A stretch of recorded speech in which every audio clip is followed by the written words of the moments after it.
Our next contestant number 6, by Siyeon. Not alone. Not alone, by Siyeon. Growing up, have your parents ever told you to be a strong, independent person, to stand on your own 2 feet and rely on no one but yourself? My mother always told me that if I wanted to do something done right, I had to do it myself.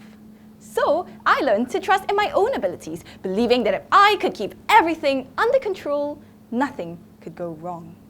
So, in the middle of the school year, I decided to seize control, to get the top in everything I do, and expecting nothing less than perfection. But then, something happened. During my end-of-year examinations, everything seemed to be going perfectly. Math, check. Chemistry, check. And when it was all about to end, came the English oral examinations. Okay, maybe because it was my first time doing an in-person oral meeting, or because I was a chronic overthinker since 2009. I was nervous, and I had words buzzing in my mind, and I was worried that I wouldn't do well. And as I started speaking, suddenly, everything was going well, but my brain went blank.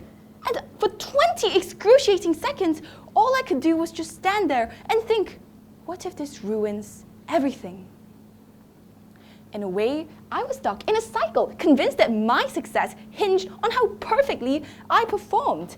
Even such a small mishap consumed me, spiraled into self-doubt. And at first, I thought, maybe I wasn't just trying enough, so I tried harder. But I realized that it wasn't that one mistake that was consuming me. It was that I was struggling to admit that I was struggling. I was always the strong, independent person. I didn't want to seem weak, so I kept it all to myself, pretending that everything was fine. You see, we live in a world constantly pushing us to do more, and more, and somehow do it all alone. Every day, society sets impossible standards for ourselves, convincing us that our worth is tied to our ability to meet them. So even though I was physically surrounded by people I love, I felt alone. Self-sufficiency was the one thing I prided myself on, and admitting that I was struggling seemed like accepting defeat. But slowly, I mustered up the courage to open up to others. But it wasn't the miraculous breakthrough I thought it would be. It was awkward, uncomfortable, and I stumbled over my words as I tried to explain how I felt. But I realized that's okay, because instead of the judgment I had feared for so long, everyone understood. And at that moment, I realized, however cliche as it may sound, we need each other. It made me realize that life isn't about never making mistakes or being perfect. After all, a game wouldn't be fun if there were no challenges to overcome or obstacles to navigate. The excitement lies in the twists and turns and going through those together. Soon enough, I realized that many of my friends were dealing with similar pressures, like meeting expectations from their parents or not messing up their interview. They just weren't talking about it.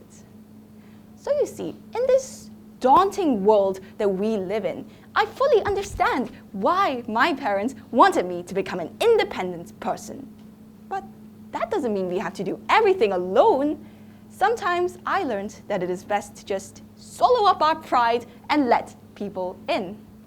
You see, the moment I opened up, I realized just how fun life is when shared with those we love, where every mistake isn't a burden, but becomes lighter and is a stepping stone for something greater in our lives. To take the words from this year's National Day song, the more we're together, the further we will go. You and I, we are not alone. Thank you.